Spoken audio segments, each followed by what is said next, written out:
Hey guys, it's the AwesomeCast. We are back again and ready to talk some awesome and less than awesome news. But here we are. I'm Mike Sorg up here in Pittsburgh, PA at Mayhem Studios, and with us tonight. I'm loving the backdrop going tonight. You have to be watching the video for this one. Coming from, I presume, over there, Rob De La Creta. Yes, I am coming from that place. I'm gonna give it a little because I can't just leave it out. There's more to it. Oh, there it is. We can see your monitor coming back that way. reflection. And there's actually wait for the bonus. You ready? Ready? Yeah. Oh, there's another one down there. But yeah. Can you imagine playing Call of Duty on that? I couldn't even get him. I do have enough to make a pretty good. What do you call a 12-sided shape thing? Pentoctagon? I don't know. You just made that up. Yes, I did. A pentoctagon? Wouldn't that have 80 absolutely sides? is a name for it. I'm going to look it up. 12-sided object. But yeah, I'm here in an undisclosed location with some things behind me, and I figure they're here. They may as well be on. Excellent. And over on the couch, joining us again is Chachi of ChachiPlays.com. I got this weird thing going on with my hair that I just found. Chachi says .net. It's like a cowlick. I can't. All right, sorry. Yeah, ChachiPlays.com. That's all. That's all you got. Right now, as we stand at the beginning of this episode live, Chachi is currently $275 from us releasing a picture. $265. $265 away from us revealing a picture of him in a dress tonight at midnight. Yeah, and apparently pre-show I was told that there's also a bra. Yeah, there's one of you just like, I think you're wearing a skirt and a bra or something. Chachi, I've got to ask why you don't know. Because it was like... It was a good 12 years ago. Yeah, it was. It's over a decade ago. I don't remember what I'm wearing in the picture, honestly. So... Yeah, so if last week I stated that if we made it to the halfway point by... It was originally Monday, but I remembered that Monday was a holiday. So I moved it to Tuesday at midnight that we would release this picture. And now we get to have a pledge drive at the end during the shows tonight. So I should have, if I had more, I should have put up a counter as we go here. I'll be pledge driving for the next 3.5 weeks anyhow. That's true. So, of course, Chachi Plays, the charity where you play games for 24 hours. Yeah. For? Charity. For kids. For kids. Yeah, for kids. For kids. We'll get a little bit of that later. It's for the kids. And, of course, joining us tonight, Cynthia Closkey of BigBigDesign.com. How you doing tonight?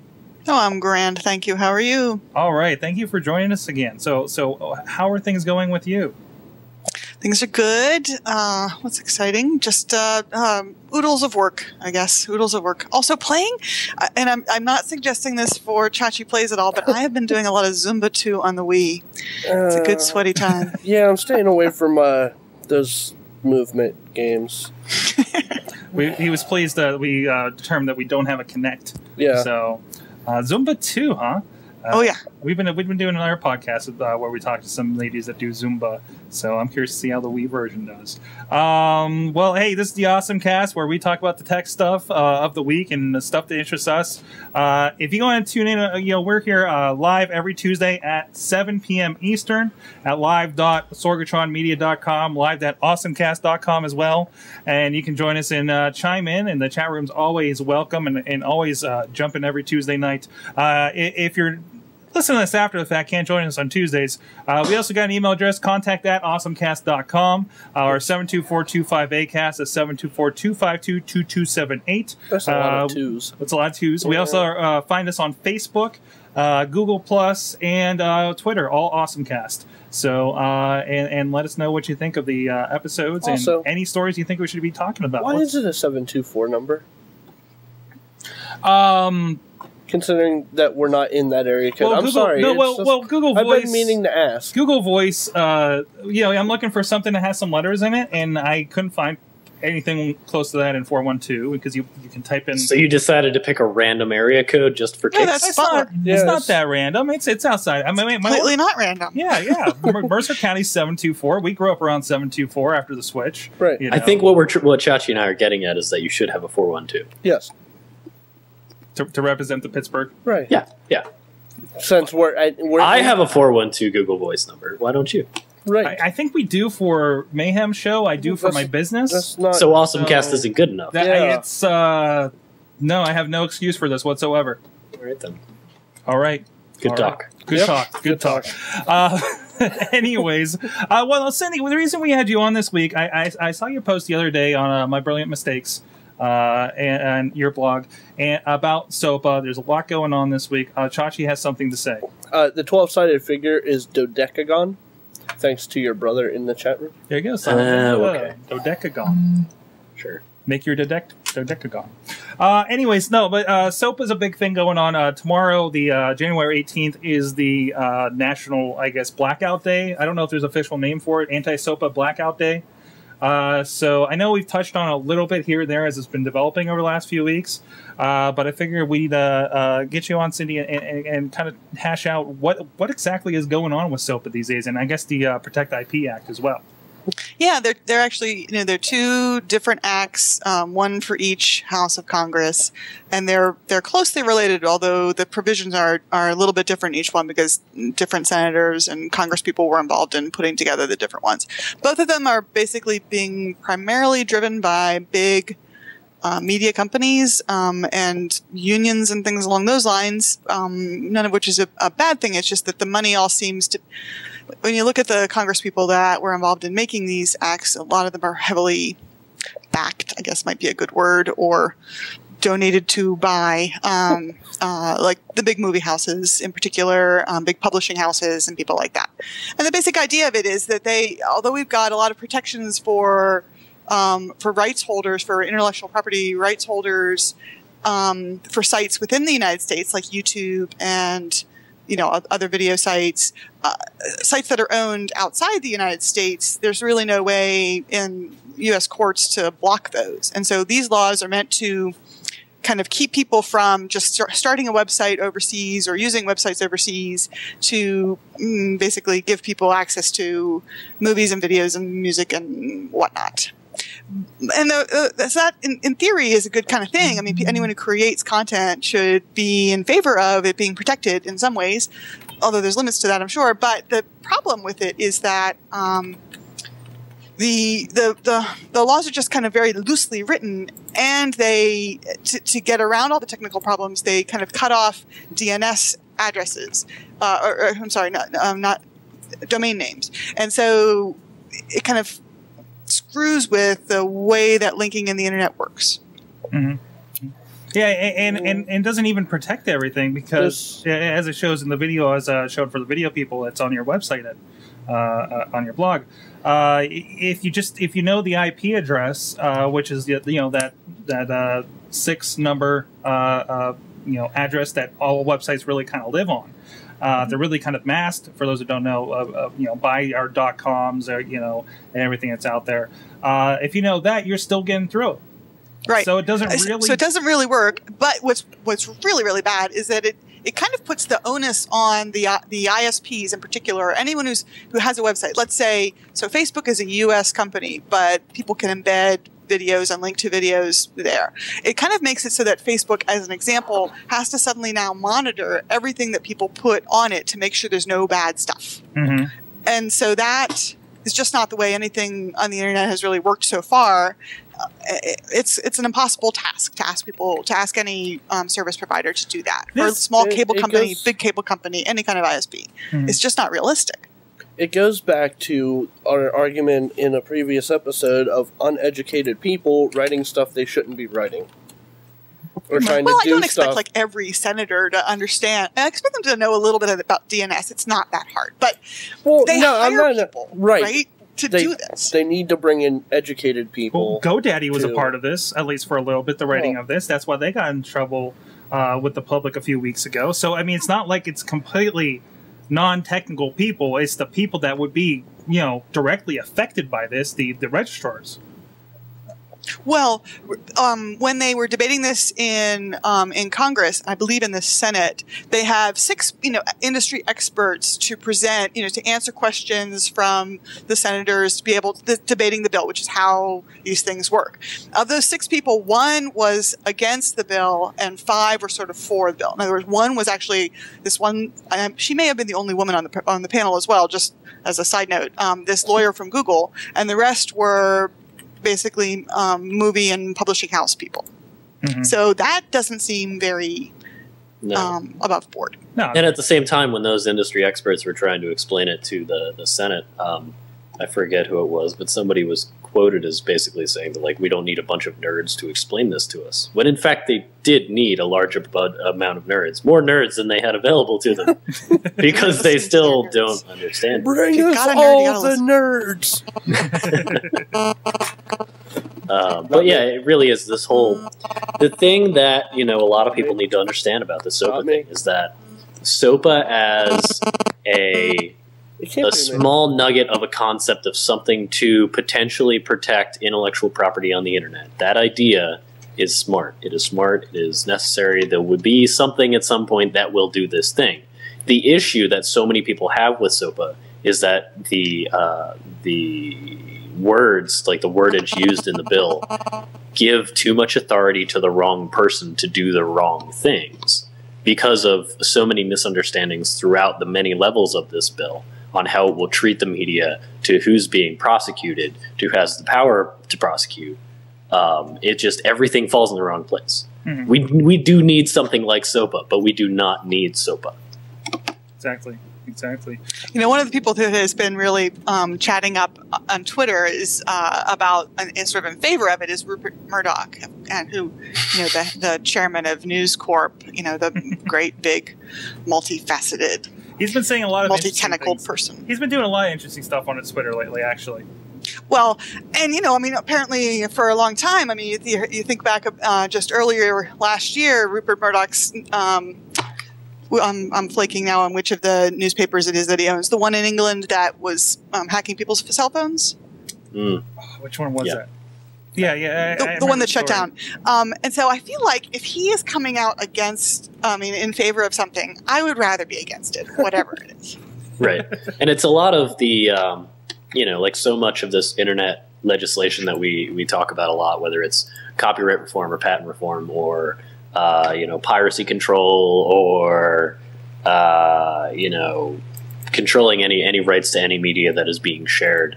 There's 2 sides of this coin when you drill everything down to it. There is figuring out how to make money on something that can be replicated, the argument of bits versus atoms. In that, it's super easy for me to build something physically, and for you to make that thing, you would have to spend time, you'd have to spend money. But when it's something that's made out of bits, it's literally a case of copy and paste, and there's no relative cost to that.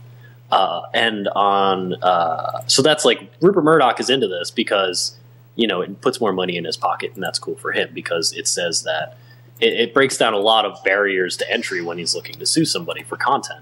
Mm-hmm. And Rupert Murdoch has a lot of content. On the other side of it, the rest of us understand that the internet, it's been completely unfettered. We've had unfettered access for so long, and this is really cool.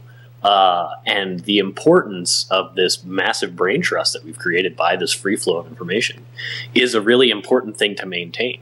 And so when you have sloppy things like SOPA coming along and putting the wrong power in the wrong hands, you inhibit this ability to share information, period. What we need is a SOPA that actually understands all of the different kinds of information and where it goes to, where it comes from, who should benefit from this, that, and the other thing. But it's the same reason that the patent system is broken, is because nobody's been able to approach it in the right way. I think as they're thinking about this, they kind of have to look at the sort of the net benefit and the costs that are involved. Somebody is going to lose in some way. Somebody's going to be restricted in some way. It's just like the rest of life. I am, restricted from riding around willy-nilly in my car, just driving backwards up one-way streets, because it's to the greater good that we have rules and laws about those things. And so in the same way, you have to kind of look at the greater good of the internet. If a few multinational, great big companies make a tiny bit less money because some people are torrenting a couple movies. And frankly, it's just not, when you look at the big picture of it, it's not that big of a thing that they're losing. Then that is having them lose a little bit of money that way is much better than all of the world losing the power of the internet and the ability to link and the whole way that hyperlinking works, having that all of a sudden stop working. Yeah, exactly. I mean, to make a completely horrible example out of it, your option A, SOPA wins, and the MPAA makes a few more billions of dollars for everybody involved with it. Or option B, SOPA fails, something better comes into place that controls the way we share information in a more appropriate way, and the scenario in which Joe A comes up with an idea and Joe B comes up with an idea, and they can share that idea together, and through some happenstance, they cure cancer. Like, these are like the serious ramifications we're talking about when we talk about shutting down, the dam, so to speak, on the flow of information on the internet. Mm-hmm.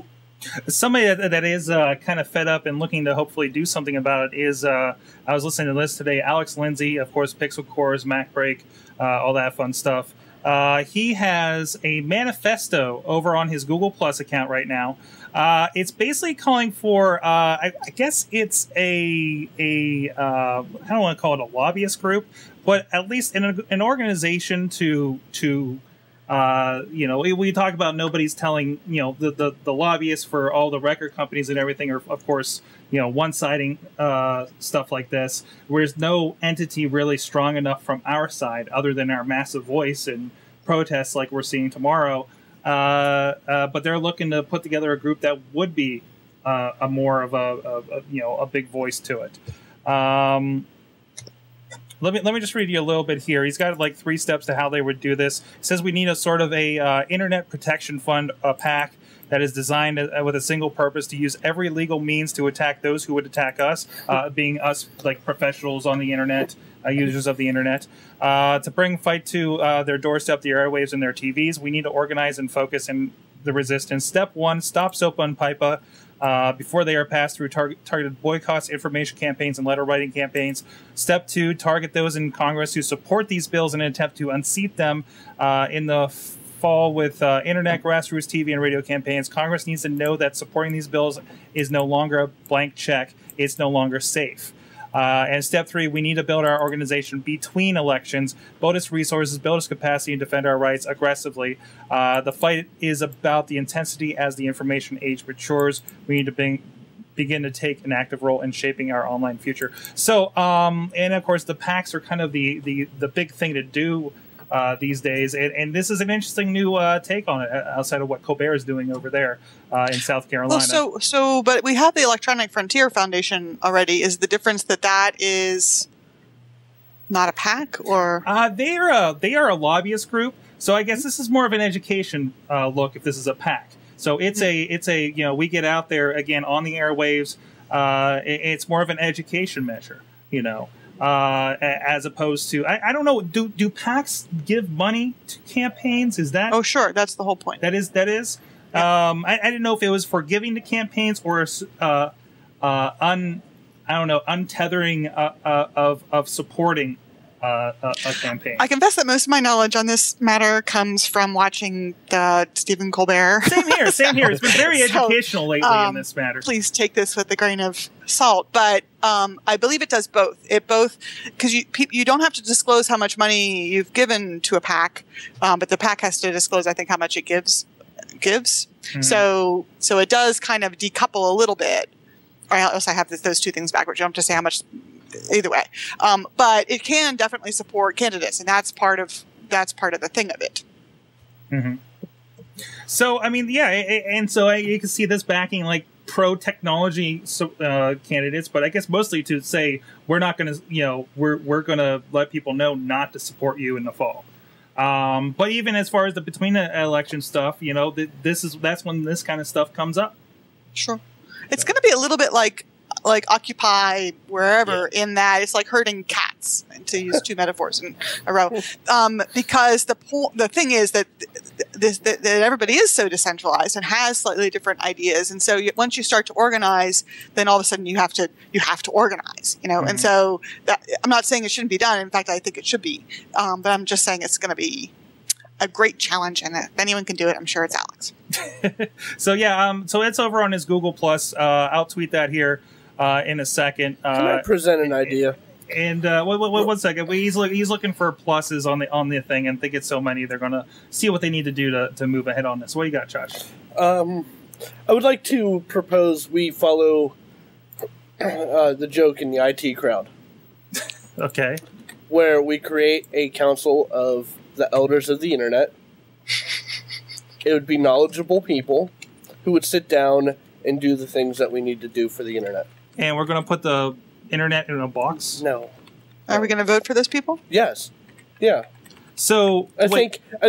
Isn't that, I know not entirely, but is that kind of... It puts the power in the hands of the nerds. Is that kind of what ICANN is, but not with, yeah, with the power? Say, ICANN sort of kind of already does that. Isn't ICANN kind of like the United Nations of the internet? But we do, yeah. ICANN is sort of the United Nations of the internet, but they do much more like high-level topical stuff. You're not necessarily arguing ethics and information organization in the ICANN. It's more like ICANN's #1 concern is to make sure that the internet functions. They don't care about what data is on it. It's more a technology thing. It's more make sure the pipes are moving. Right, and they certainly that is the closest thing to a United Nations of the internet as we have, because they will bring in,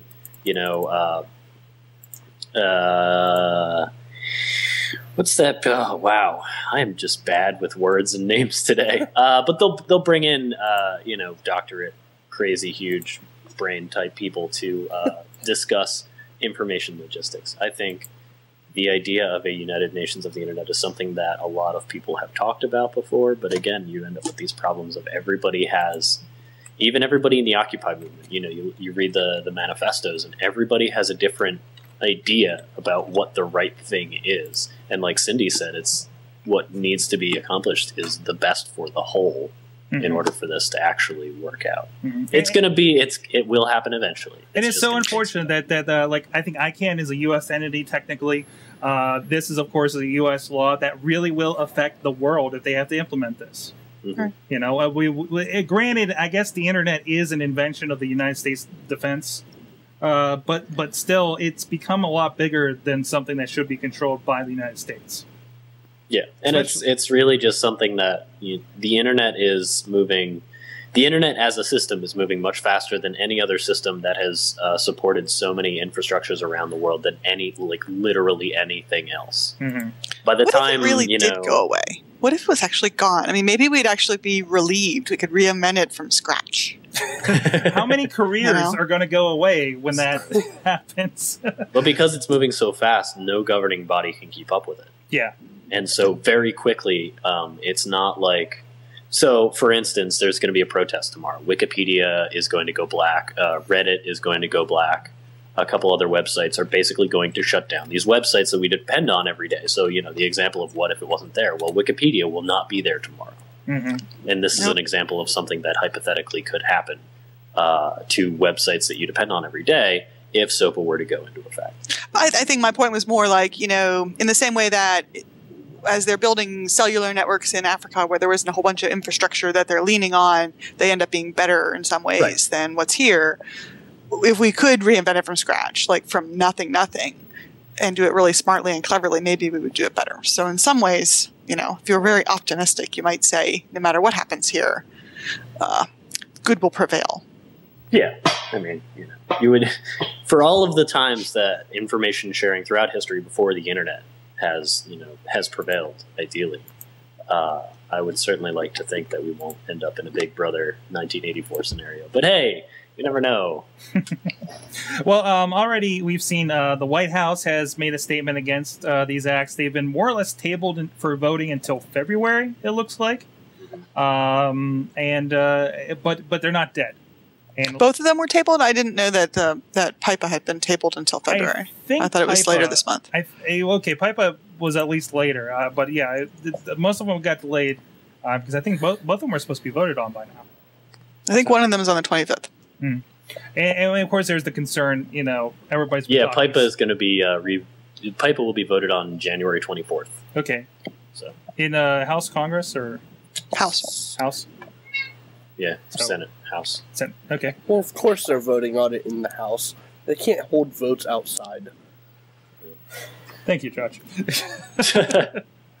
Thank you. We're being But too at serious. least I at this had point, to- enough in the White House statement, they talk about how they understand that the DNS, specifically the DNS segment of SOPA, is something that they're basically just completely reconsidering, and that they understand that it is not effective in any way, shape, or form. And it's kind of Listen, Well, there were people. I mean, some of the senators who are involved in doing the security laws, and the secure communications and things on the web, are like, this law you're passing actually contradicts things in this law we're passing. Mm-hmm.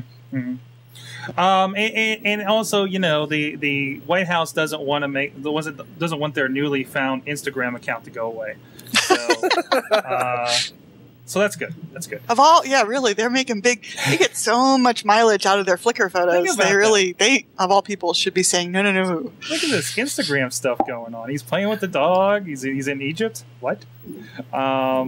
Yeah. So there's that.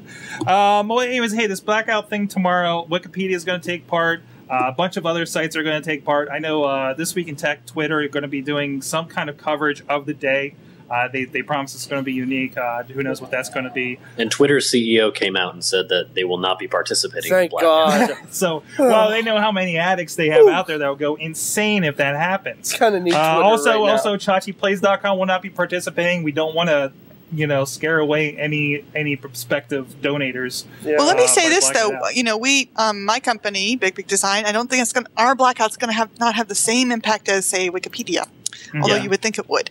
But the plugin that I'm using, the script that I'm using, it's actually sort of like a semi-blackout. So that when people come to your site, they first see an informative blackout screen. And then when anyone clicks that screen, then they can see the rest of your site. So it's like a compromise. And it's a very easy WordPress plugin to put in. I think I'm going to have to go and look up the URL to get it. But I think it's sopablackout.com or .org. Super simple to put in if you have a WordPress site. I followed the link from your blog post here, where you can see it in action. They just post this is what the web could look like under the Stop Online Piracy Act, and it has some links to contact your representatives and find out more. And it says underneath, click anywhere to continue. So I mean, that's nice and quick and easy, and it kind of makes a statement. Because I mean, if for people that haven't been following this SOPA thing, if they're not tech minded, just been going to their Yahoo News or whatever, and surfing the internet, this is going to be a big wake up call for who else is big other than Wikipedia that's doing this right now? Do we know? Reddit's doing it as well, but they're doing all the Cheeseburger Network, network, because they were the big ones that are going to pull out of GoDaddy their 1,000+ whatever domains because of their support for SOPA. Of all people that really, really require user generated content. I mean, that's their lifeblood. They could not possibly. Exactly. I'm sitting there looking on Blip TV, where we host a lot of shows like this one and Wrestling Mayhem show, and I'm watching an episode of something. I think it was like Nerd Girl or something, and she's got like a top 5 about like the Disney sequels, and it's all clips of movies. Right. Where I would imagine fair use because it's commentary that fits, and Blip TV doesn't have the same kind of policy that YouTube does that would get yanked down like nothing like that. But still, I mean, that's the kind of content out there. All that commentary content. The news content, like stuff like Tech News Today just had their recent issue with YouTube and Universal Music Group because they showed part of a video that was under protest and they took it down. And this would be, I mean, that's kind of stuff that's prime for this. Or what about that thing that circulated over the past week or so, that Hello video where someone took that Lionel Richie song Hello, which I realize predates all of you people, but some of us remember it, and then they set it to film clips. Did you see this? It's hilarious. No, I didn't. Okay, so it's actually on Vimeo. If you search for "Hello Lionel Richie," this video will almost certainly come up. And so they've taken like hundreds of film clips that fill in all the lyrics for this song. It's really good. And that, I mean, in court they could debate: is it fair use? Are the clips small enough? But the problem with SOPA and Protect IP is that it wouldn't necessarily, before it even goes to court, they could request that whole site be taken down. So not just that video, but the entire site. That's the problem. Yeah, we got a little bit now. So you can check that out. Oh, my mind. Oh no! Oh no! oh no! What's going on here? Oh, there goes the episode. But And now now we'll be pulled from YouTube.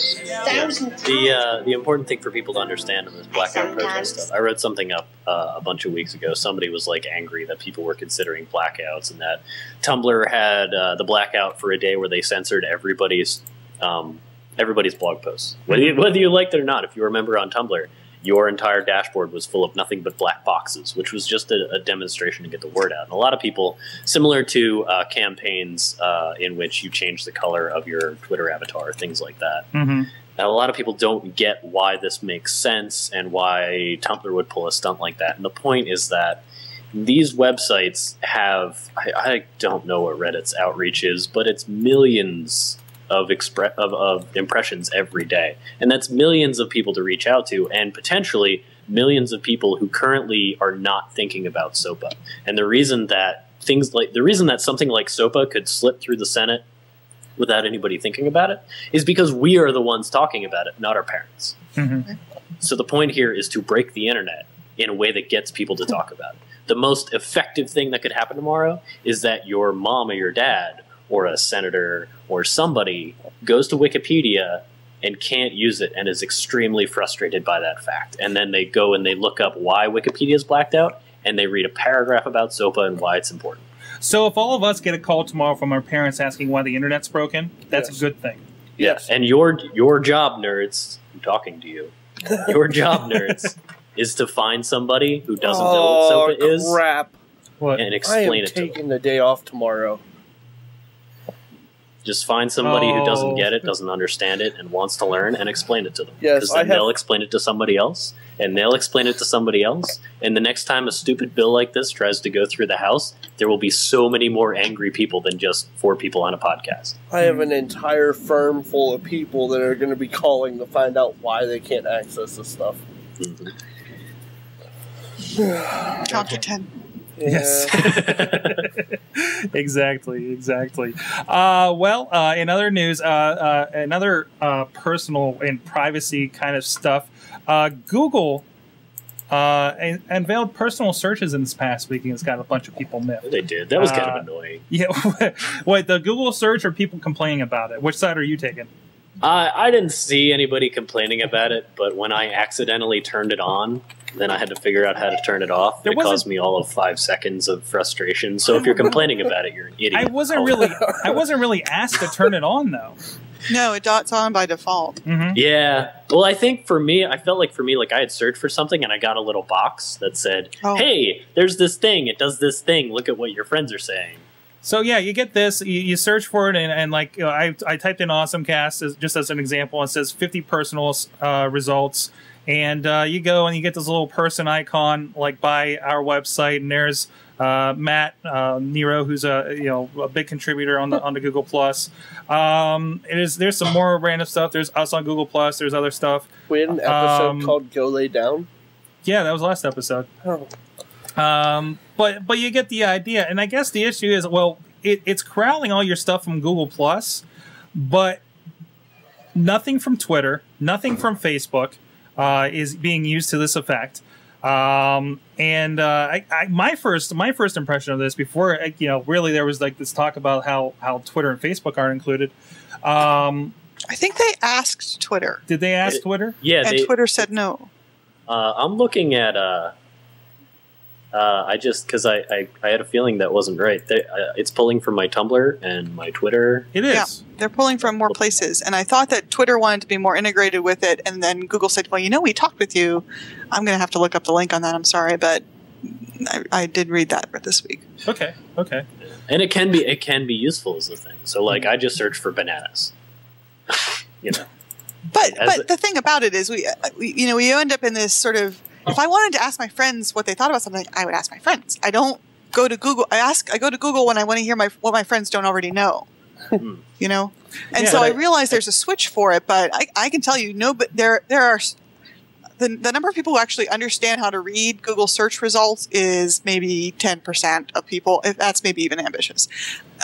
I spend so much time explaining to my my college students, and to all of my clients, these are organic results, these are ads over here. This is what the difference is. So if they can't even tell the difference when it says advertisement at the top of the page, they are totally not going to get when something is being recommended because they already knew someone who would recommend it to them.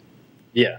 I totally understand that. I mean, like, as a nerd, I totally appreciate having the switch at the top. So it says, 30 personal results of 12,500,000 and other results. And I like the ability, like, if I'm looking to, fix a bit of code or something, it would be super useful if I'm looking for, say I have an error in a script or something, and it says 2 personal results, and I see the little icons are 2 developers that I know. That could be incredibly useful information for me that I had not thought of. Mm-hmm. So it's nice for me to be able to access it. But I totally understand the idea that, especially if this thing gets turned on accidentally or by default, then a lot of people are going to be very confused. Yeah, and this is my problem. My first intention was that the fishbowl effect might be a problem. Like, I know on Google Plus, I have a problem with. I have a couple big people I follow. Like, I typed banana, and I'm sure I got very different results than you did, Rob, because mine has results with Guy Kawasaki and Kevin Rose, amongst others, Jeff Jarvis. None of my actual close friends until about the 6 or so down. But I'm worried about this kind of fishbowl effect that might be happening. I actually have a Michael D. Sorg. Oh, yeah? Result number 3, about to go bananas like it's Donkey Kong. I wonder when that was from. But again, it's like I see all, by default, I'm seeing all personal results for the first page.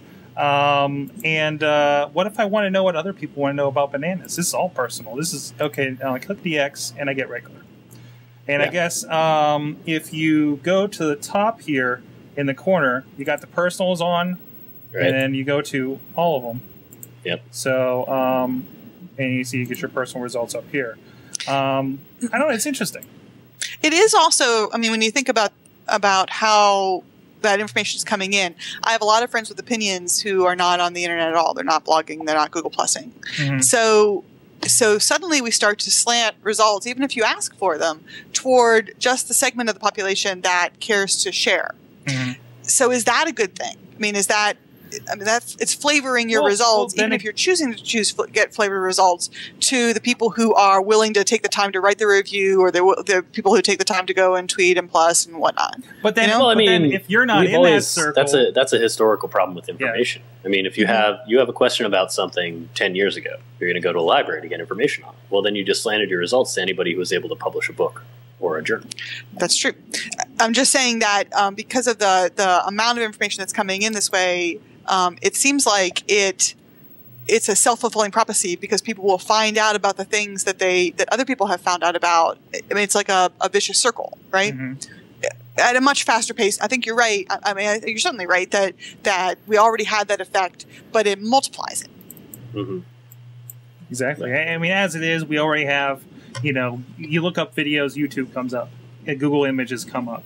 So, I mean, what do you think about this idea that you're not in this circle unless you're on Google Plus? Is this a little bit too severe of shoving Google Plus down our throats, other than anybody that owns an Android phone these days? I still don't like using it. Maybe it's just me. I'm sure it's just that I'm stuck in the mud. I don't really like it the way it looks. I mean, I tried really hard. I just don't care for it. Mm-hmm. It's just us. I don't try hard. It gets shoved down my throat. Now, you're right. You have an Android phone, so you're seeing a lot of this. Yeah, it gets shoved down my throat. Yeah. I don't like it.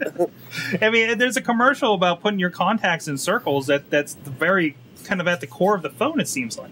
No, see, a lot of my contacts mm-hmm. are non-computer using people. Okay. And there's a reason they're in my phone. Mm-hmm. Because they don't use the computer. If they're on the computer, I'm going to contact them through there, which I have their contacts on the computer, which I can also access from my phone. So you don't like this merging of your worlds? Okay. No, I am happy for a smartphone that does what I want when I want it to. Mm-hmm. But I want my phone contacts separate from my my internet contacts. Because right now I'm having an issue with my phone importing pictures for people. Oh, from their accounts. From their accounts to my phone contacts, and they're wrong. How are they wrong? Sorg's wife, Missy, now has a picture of ex-host of the Mayhem show, Mayhem Missy, as her contact picture on my phone. Because somehow the sync option went through and said, oh, this is a Missy, you have a Missy over here, so it's the same Missy. Let's slap those things together.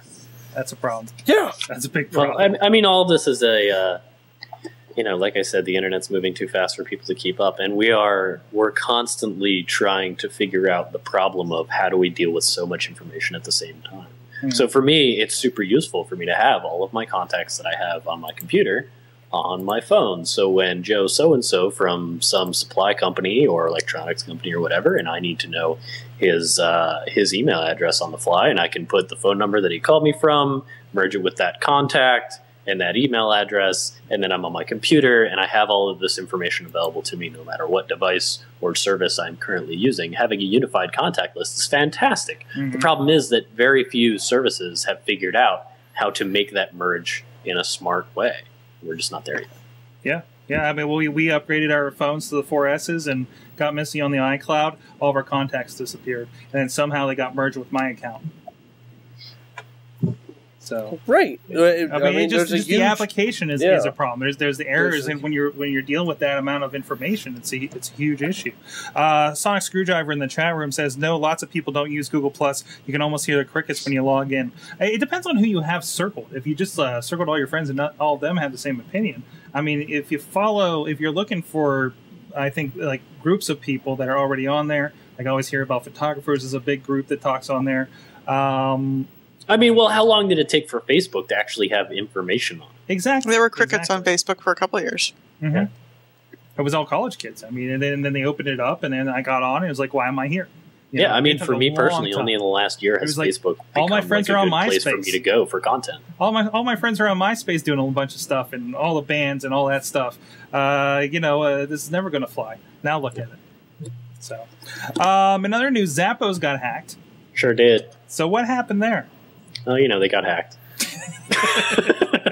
This was interesting, though. For them to take care of it, they sent. They basically said no credit card information, just personal information. As far as they know. As far as they know, always. They treated it as a personal breach and sent resets to, I think, just about everybody. Oh, at the entire base, and they did it very neatly. It is at least a very clean kind of break. Like, look, we don't know if you got it or not, but you have a whole new password right now. Here's how to fix it. It was pretty simple. It was like the clearest email I've read in a long time. And then they turned off their phone lines because I guess they figured everybody would be calling about this email and worried about it, and they said, hey, we're not going to handle that right now. So they have it temporarily turned on.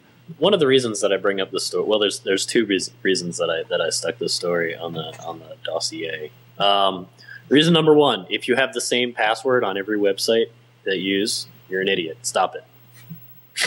You're asking for trouble. Because in the scenario in which you have the same password for Zappos that you do for like your bank account, like really, somebody's going to hack into Zappos at some point in time. And now they have your name, your address, your phone number, all of your personal information, and access to your bank account. That's a heck of a thing. So you should really be using something like LastPass or 1Password to generate a legitimately good password. And I don't mean like Frankenstein 13. I mean, the two camps. You can go for a passphrase of a phrase that makes absolutely no sense and is much harder to crack than a random sequence of alphanumeric characters. Either of those cases, you should have a different password for everything you use on the internet. If you are somebody who has a different password for everything you use and Zappos got hacked, worst case scenario, they might use your personal information to do some phishing scams and you have to go get a new password and it's no big deal. Or they'd come and hunt you down by knowing what shoes you owned. Yes. Or they might try to sell you some shoes. That could happen. Also, a friend of mine posted on Facebook last night. They said, I'm thinking about buying shoes, and the shoes that I wanted were on Zappos, but I just heard that they got hacked, and now I'm second-guessing myself. The important thing to understand on the internet with hacking and all that is that it is actually, like, if you really want to hack somebody, you can. You certainly can. It doesn't take a rocket scientist, so to speak. If you spend any time on 4chan, you know it doesn't take a rocket scientist to cause some damage. But it's more of a question of who is a target and who is not. So the metaphor that I use with this person is that I am perfectly capable of breaking into any house on your block. But it's the one with the gold chains in the window that I'm probably going to go after. And, the Smiths probably have less security than this awesome house with the gold chains in the window. But I'm still going to try. So if you go shopping somewhere else because Zappos got hacked, you're not doing yourself any kind of favor. The only reason Zappos gets hacked is because it's a target. Why? Because they have a lot of customers. Why do they have a lot of customers? Because they do good service. So you don't necessarily want to hold it against them because they got hacked. Zappos has better security than most people. They were unfortunately subject to something that got in. That's all. And now they'll have even better security because they got hacked and they're going to cover that hole. Exactly. So, and you're more likely to have your credit card number stolen by, the waitress that takes your card and runs it after dinner. Yeah. Exactly. That's why I try to tell my grandfather all the time. Does it help? No, it doesn't. He's still afraid to buy stuff on the internet. It's so silly. Oh, that's sad. Yeah. So, hey, we're a bunch of cord cutters, most of us here. Yep. Yeah. Hey, I subscribed to Rdio. Rdio. Okay. Yeah, I gave into Rdio. So how's that been going for you? Pretty good. I'm a big fan of it. As you know, I signed up for the iTunes Match, so that was my other music purchase. But the $30 to convert all of my legally obtained music was great, so I'm okay with that. And I got Rdio because I got sick of Pandora, mostly because of it just having an awful algorithm and Sesame Street ending up in my music. Thankfully, I'm not having that problem. But yeah. And Spotify. I've never been super happy with Spotify. The interface is kind of kludgy, and they have that weird commercial thing. And yeah, you can pay for it, get rid of it, whatever. And Spotify is no longer going to be free in a little bit. I don't know if you heard. Mm-hmm. They're stopping that. And I know a few people on Rdio, and they have enough music discovery stuff on it, combined with the ability to listen to full albums of whatever I want, whenever I want, the streaming and all that good stuff. So I'm sold. So that's our new jam in the studio, and so far I'm super happy with it. Excellent. Anyways, on the TV front, there was a lot of news in the past week, though. First of all, we heard rumblings before about Microsoft wanted to do a TV subscription plan. Remember that, Rob? Remember that? Yeah. Apparently, they passed on it because they went to all the studios, said, "Hey, we want to do this thing. What do we need to do this thing?" And they said, yeah, that's kind of expensive. I don't think we're going to do that right now. So you're not going to see that very soon in your Xbox. Aside from these deals that we're seeing with like Verizon, Fios, and Xfinity, I suppose.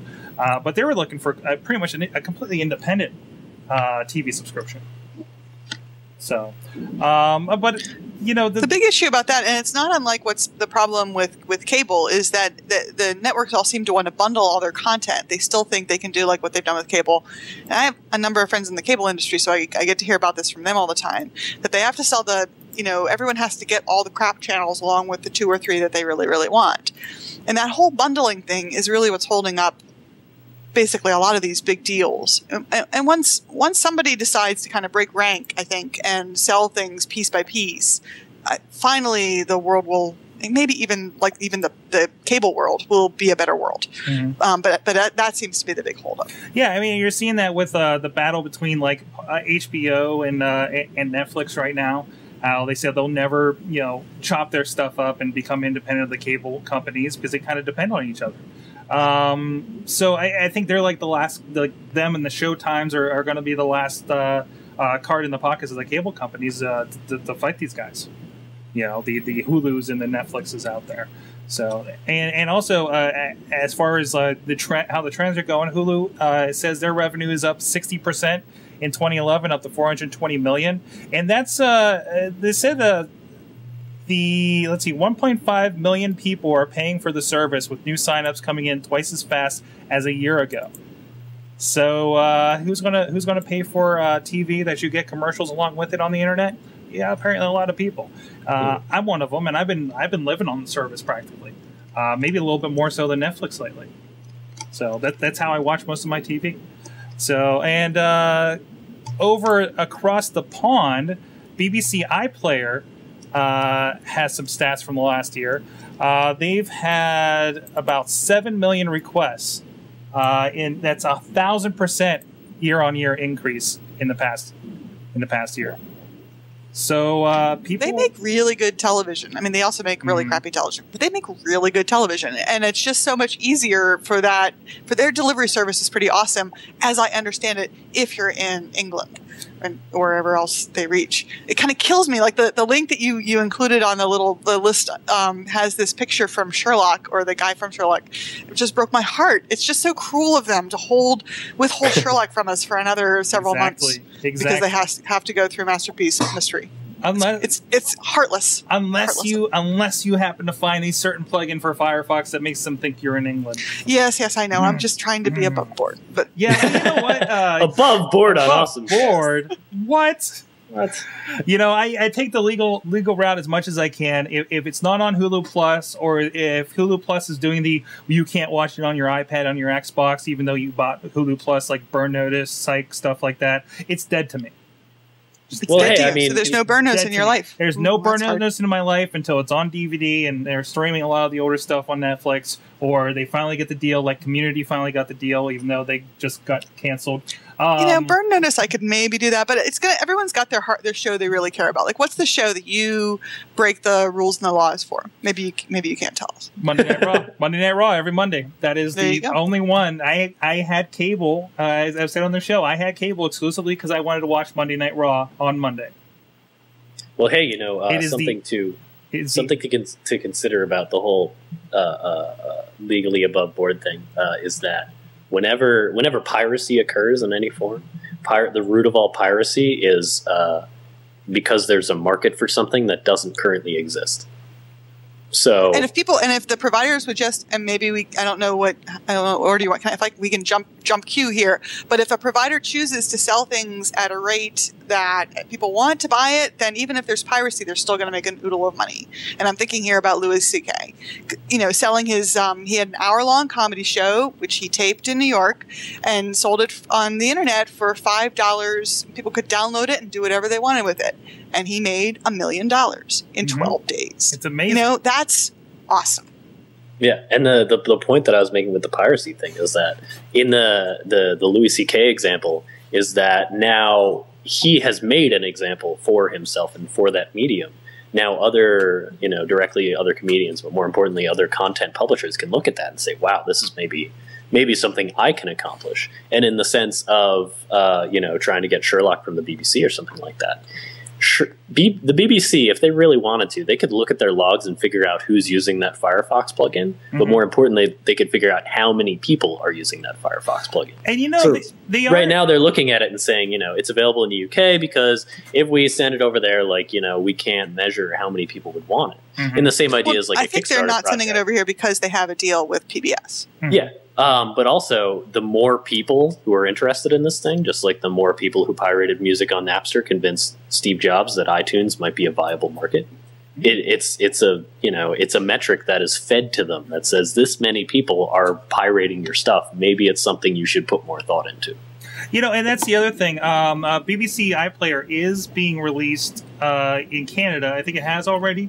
And they are looking at other markets. So it is pay. Also consider BBC iPlayer is free for everybody in the UK. They also isn't their television all subsidized by their TV fees? Well, that's the thing. It's free to what they call license holders. I don't actually know exactly how the license holder thing goes, but it is subsidized by taxes basically, and so we are not paying taxes. It's public television. It's for the government. It's like I'm in Allegheny County. I can go to the Carnegie Library. If I'm not in Allegheny County, I'm not paying into that with my taxes. I shouldn't reap the benefits of it. I'm not in the UK paying my taxes to the TV, whatever over there. But again, we see Canada. There's a subscription. I would gladly subscribe to the BBC iPlayer. I gotta say, there's enough stuff between the Doctor Who's and the Being Humans and the Sherlocks that are over there, and I'm already even on Hulu. I find myself watching all the stuff they bring over, like Misfits, Whites. IT Crowd over on Netflix. I mean, my wife is, I think, getting sick of all the BBC stuff I've been watching lately. You're watching Whites? Now I'm really extra jealous. And the new episodes are absolutely fabulous. They have all kinds of good things. But it is complicated because they are a governmental thing. They're a public work. Mm-hmm. So that does make it more challenging. And still, money is money. Certainly, they would want our money. You would think they would want our money. Exactly. And it's Louis C.K.'s situation is a perfect example. He has the fan base, released it DRM free, I believe. Yep. So he's like, it's going to get out there, but the people that care are going to pay for it. You know, I've actually had a recent discussion with somebody I'm helping with some of their product, and they were like, well, I'm afraid to put it out online because aren't people going to steal it? I'm like, those DVDs you put out aren't really doing you any favors for piracy anyways. There's no, it takes nothing, even if it was copy protected,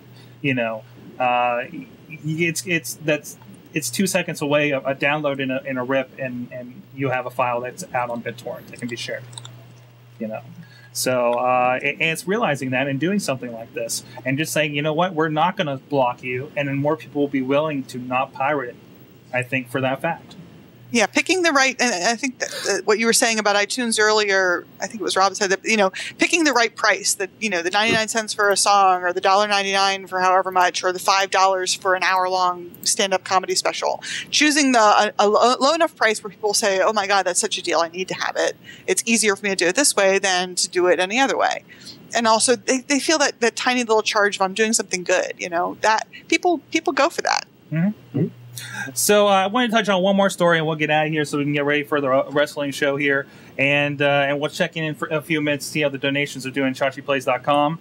I was bringing up the... Yeah, we're going to push it all night. This dress picture is getting out tonight, I'm telling you. Literally bringing up the PayPal account to get the total. Excellent. But hey, we've been following a lot of tablets, of course. Windows 8 promises to change the tablets in about a year, sometime this year, is it? I think, maybe. But they're running into some price issues. There was a story that they were talking about on Tech News today. I didn't grab the article with the details here, but basically there's a little bit of headbutting going on between Microsoft with their pricing of Windows 8 and Intel with their pricing of the chipsets. Between the two of them, none of them want to go lower on the price because it's exactly the same chipsets or operating system as they're selling on the desktops. So they don't want to, circumvent what they're doing there. That's going to lead to a tablet that's probably going to end up to starting around $600, $650. Which means it's going to have to really be impressive for it to compete with the iPad. Exactly. Already starting off there when we have Android devices that aren't even being considered above 200, it seems, these days. Mm. So are they already priced right out of existence with this? I'd say so. Yes. Yes. Because at this point in time, if you're not getting an iPad, mm-hmm. then you're getting Amazon Kindle Fire. Okay. Yeah, the Kindle Fire. There's nothing else considered at this point. No. If you're not seriously. I mean, I don't feel like I am kind of mired in an Apple world around here, especially with work and everything. But I can't remember the last time that somebody asked me the question of what tablet should I get, and they were seriously considering like a Samsung Galaxy whatever or something like that, or like a Motorola Tab. Level up iPad. Yeah. It's usually like I've seen much more discussion between the Kindle Fire and the iPad than anything else. Mm. Right. It's for $200.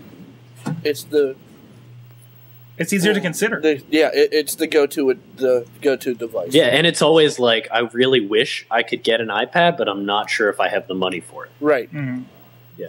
It's not something like if there was a $600 tablet that was an alternative to the iPad, where they're like, I really want this Android tablet, but I can't afford it. Is it the app base, or is it the functionality, or is it something else? For what, the Kindle Fire? For any of these, what would allow another device to win? Well, right now the Kindle Fire has the best non-Apple interface. It's got the interface, and it's got all the apps that you want from Android. It's a combination of, it's another perfect storm, is what I mean. The iPad comes with the fit and finish of an Apple device, so that's bonus point number one. And then the iOS App Store, as AJ and I talked about last week, I think, is simply more robust in killer apps than the Android App Store is. And if you talk to any developer, if you want to make money, you're not going to make any money if you develop applications for the Android. You know, there are exceptions to every rule, sure, but on the whole, you're definitely going to make more money in the iOS app store. So then you have larger companies like Omni Group and stuff like that, who are making insanely good applications for iOS that aren't really putting their heart and soul into Android because they're not going to get a return on it. So you have fit and finish, you have a device that doesn't suck. That's a big one. Like battery life and screen resolution and things like that, super important. Like, you know, the HTC Evo is a neat phone, but the interface is awful, the apps are terrible, and show me one that has a battery life of active usage that's longer than like 6 hours. Like, it's a total joke compared to legitimate devices. Apple has set a bar incredibly high, and we've beaten this into the ground so many times. But until something can, you know, tap that bar, like jump up as high as it can and sort of reach for it, we're not going to, you know, nothing's going to compete. So the reason that the Kindle Fire is a viable thing is because the fit and finish is super nice. It's easy to use. The interface is pretty good. It's from a company you already know. And the price point isn't bad at all. Mm-hmm. Exactly. Usually the way, I know we have limited time, so maybe this is a thing for just to start you guys thinking about, but usually the way that you knock an incumbent out of the market is by bringing in something that is very low, very low, and working your way up. And so imagine, you know, back in the 80s, we had, you know, major workstations, and then the home PC came in and started to be pulled into business because it was more flexible. And then so if someone brought out a really, you know, fun DIY kind of tablet that was goofy and almost so silly that people wouldn't even consider it, but it was dirt cheap, like $150 or something. I don't even know how you would do it.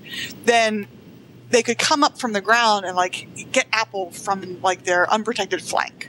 Do you know what I mean? I would be really hard pressed to see somebody actually do that. Is the thing. Like there's too much. I was going to do it. That's what I would do. There's too much. There's like a really awesome metaphor for this, but I can't think of it. But there have been several tablets that were in the position to take a flank on Apple, but in the end they just couldn't match it, couldn't hit it, couldn't hit the right market. I mean, the closest thing we saw to it was the Samsung Galaxy Tab, where a whole lot of people, nerds included, looked at it and said, "Hey, you know, this is serious business. This is definitely possibly a thing." But in the end, the downfall was, you know, the Android OS or the App Store or the device or the battery life and that kind of thing. There have been open source. It's maybe the wrong time in the life cycle, and I agree with you that it holds a pretty, what looks like an insurmountable position at this point. So maybe it's not now that I'm talking about, but 2 years from now, 5 years from now. But in the same way that, you know, major television is being kind of hit on the head by YouTube. The Apple iPad is not what we're going to use for the rest of our lives. It's kind of my point. And so I'm just saying, if one of these guys really seriously want to do this, they shouldn't make something fancy. They should make something crappy. Yeah. From our studio, there was a call out for WebOS. WebOS. Yeah. You know, wouldn't it be something? They're taking like a year off. They're kind of digging their heels and they're going to go open source to go up a little, hopefully what gets Android going. But wouldn't it be something if they came out of nowhere and HP, you know, I mean, honestly, WebOS is a great example of something crappy that could turn into like a really shiny golden tooth. Have you ever used one? Have you ever used one, Rob? Ever used one what? A WebOS tablet. I've used tablets and I've used phones. And the hardware is always total crap. It seemed like they lost their visionary on that particular project, on the HP WebOS project. Like the guy that actually was the thing left. Exactly. And it's something that was, you know, it was small, it was cheap, it had the right idea behind it, and it was certainly something that was capable of taking Apple by surprise, but it was never paired up with the right thing or continued with the right visionary to go anywhere. I mean, the phone could cut cheese, like literally cut cheese, possibly meats. It was that sharp. From the chat room, their Sonic Screwdriver wants to know if the Kindle Fire picked back up in usage, because he was wondering if his Christmas wrapping theory was right or not. Have you heard anything more about that? I think a lot more people used it on Christmas, that's for sure. Yeah, certainly I think a lot more people used it, and more people got their hands on it because everybody that got it as a present and got to share it with their friends.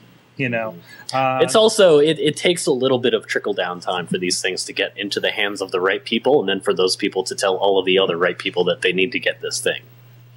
Exactly. It seems like a lot of parents are liking the Kindle Fire for their kids because it doesn't have all the freedoms that an iPad does. You know? Mm-hmm. So it offers a parent the right level of comfort. Certainly, and I think as more universities get through their year's expenditures, they're going to be considering looking at things much more like the Kindle Fire than the iPad to roll out as textbook-type devices. Exactly. And actually, there's an event going on this Thursday that's an Apple education event that's speculated to be about the formats for textbooks and everything. So we'll see what's going to happen there. So there's speculation there's going to be an iPad announcement. I really don't think so. It's something like this. It's an iBooks announcement. And yeah. I mean, it's stuff about the iPad, but not the next iPad. I don't think is close. They're not really being threatened by anything, unless the Kindle is finally threatening them, but I really doubt it. So I wouldn't say I mean, it's not necessarily relevant to that, but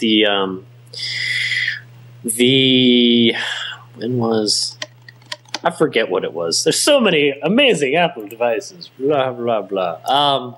I forget what the release was, but one of the reasons that Apple is cool is because they don't necessarily wait until their toes are in the fire to start worrying about putting it out.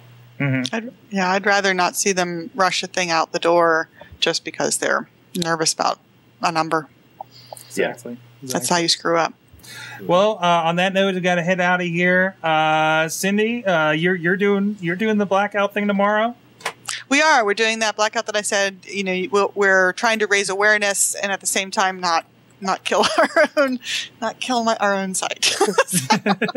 We are walking a fine line. And that's over. But we are. We definitely. But most importantly, we want people, if you have not already, to contact their congressman. Even though SOPA is supposed to be tabled, that they can still bring it back. So. Excellent. And you have links to the WordPress document over at your site at bigbigdesign.com. I do at bigbigdesign.com and also mybrilliantmistakes.com. And we're going to be doing the same thing with pittsburghbloggers.org as well. Excellent. Rob, what's going on with you? Oh, monitors building and stuff. Building cool displays just for simple backgrounds. Building fancy giant things I can't talk about. What am I doing right now? I'm going to be really vague and say that I'm laying glass tile on a piece of polycarbonate, and that's about all I can say. Yeah. Okay. Yeah. But I will say a public service announcement to the nerds. Tomorrow, your job is not just to be an angry nerd, and everybody knows that I'm really good at being an angry nerd. Every time I mention SOPA on Twitter or on Tumblr, something that I always polish off with is that if you don't understand what I'm saying, please shoot me an email or a message or contact me somehow, and I will happily do everything I can to help you understand it. And your job as an angry nerd tomorrow is to educate as many people as you can as to why the SOPA thing and any internet controlling bill is something very important to pay attention to. Excellent. That's right. Shake your fist. Mm-hmm. There you go. Oh, Chachi? Where are we at? 1307. 1307? 1307. So that's my math's not good right now. So we're under $200. Yeah. We're under $200. Man, I might just go and pledge the rest right now.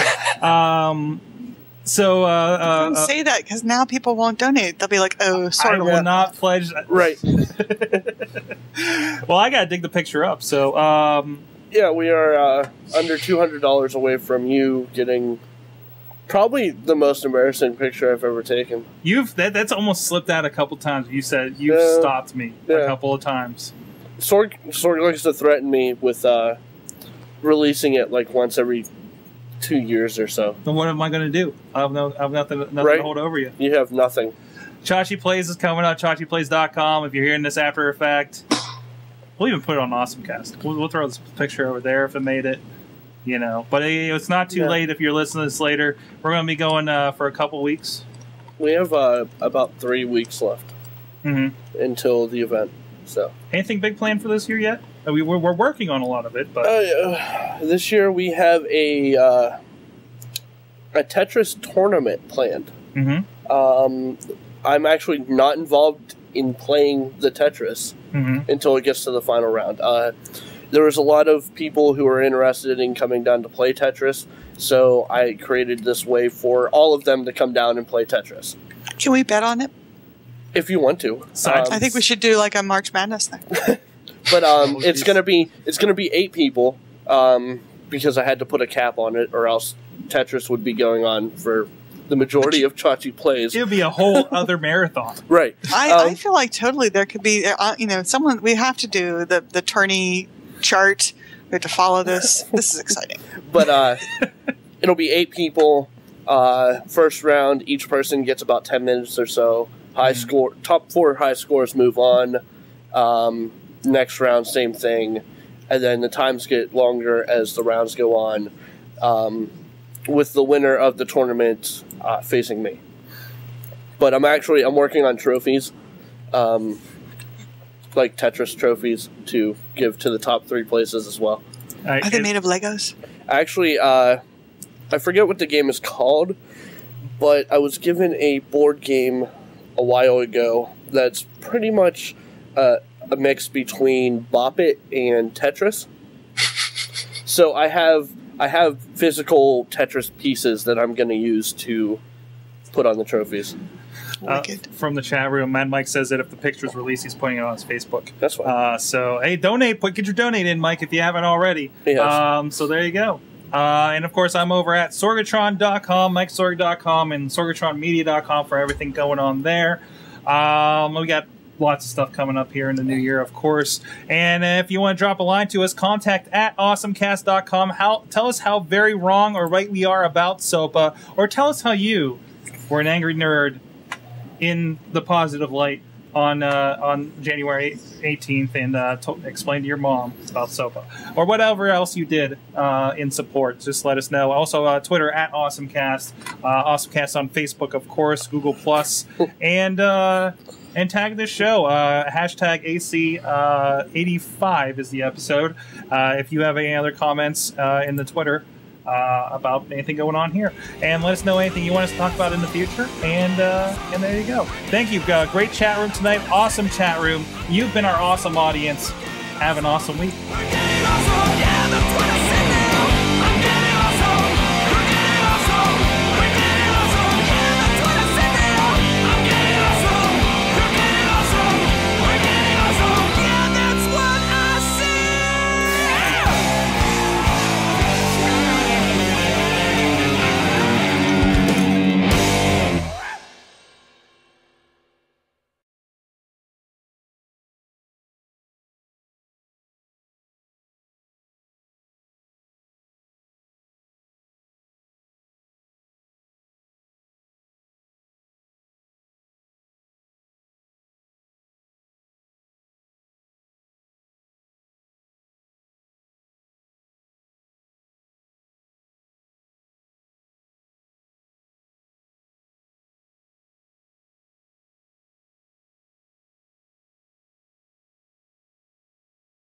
Yo, why aren't you recording my epic hair? Epic hair time. I don't know what this looks like. Oh, wow. Yeah, that's good.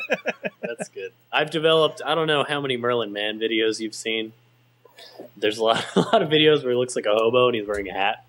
No, I haven't seen this. I saw the horse, like the emasculated horse video or something. Oh, yeah. But he like won't shave for a few weeks and he looks like a hobo. There was actually at one point somebody asked him if he needed money. It got that bad. But there's a couple videos where he and I have like our hair kind of grows in a similar crazy way. Mm-hmm. Start wearing this wool hat. I'm channeling too many internet celebrities is what's happening. You could go as a different person every episode and then people could guess. Yes. Who are you being today? Yeah, I can pick a different. Could be Neil Gaiman one week. Could be there's hundreds. I could wear like a hat and have a Star Wars backdrop, and I could be Andy Anatko. There you go. Yeah. you have the monitors. You just need to hook an iPad up to one of them. Yeah, I mean, I could do that pretty easily. It took me all of 30 seconds to grab a Mac Mini and hook it up to 3 displays. I was pretty happy with that.